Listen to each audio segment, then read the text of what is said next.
Les marges. On va tenter de modifier les marges.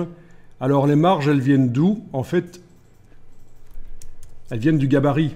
Ben oui, parce que si vous avez une des pages qui est activée et que vous modifiez les marges, il est possible que ça modifie seulement sur cette page.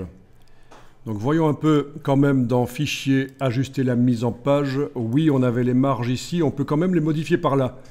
Parce que l'autre méthode, c'est de sélectionner le gabarit et d'aller dans Page, Marge et colonne et d'enclencher ici, ajuster la mise en page et de modifier les valeurs de marge en ayant bien sûr décoché la chaîne, sinon on ne sait pas mettre une valeur différente.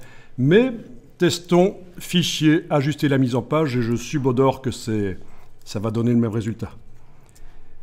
Donc au niveau des marges, je décoche la chaîne bien sûr pour pouvoir modifier. Alors ce qui se fait assez souvent, c'est de mettre plus d'espace en bas que au-dessus, comme pour asseoir la mise en page sur une espèce de socle virtuel. Donc à 2 pieds, je vais peut-être pouvoir mettre ici, je vais tenter de mettre 20 mm.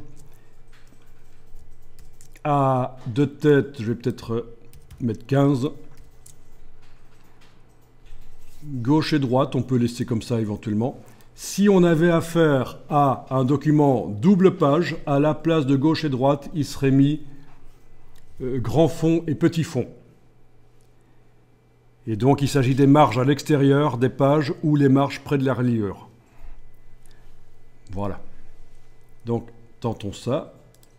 Voilà. Donc on a des marges plus grandes en bas. C'est pas mal. Ce qui va me permettre éventuellement d'aller dans le gabarit, sélectionner le numéro, avec l'outil de transformation manuelle, agrandir tout ça. Tout ça dépend si on a affaire à un document ludique, sympa, loisir, ou pas.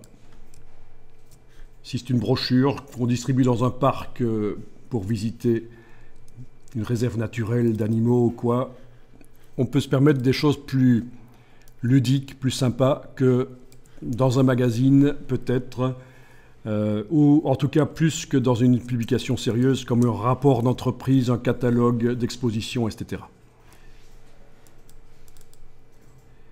Bien sûr, le numéro pourrait être mis à gauche ou à droite, en haut ou en bas, où vous voulez.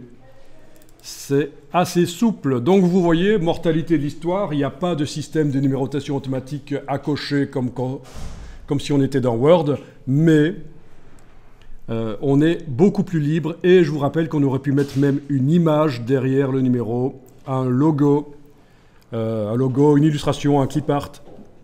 Il n'y a pas de limite.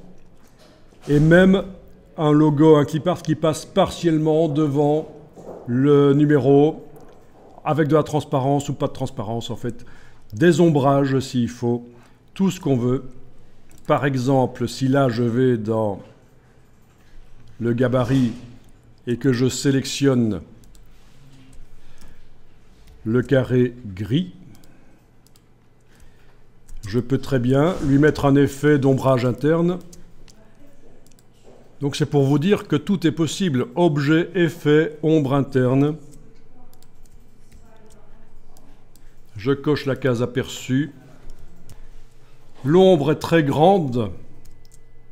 Enfin, elle fait que 1,2 mm, mais c'est un peu beaucoup pour la taille du numéro. Donc je vais peut-être mettre 0,2. Touche tabulation. 0,2 ici aussi. Touche tabulation.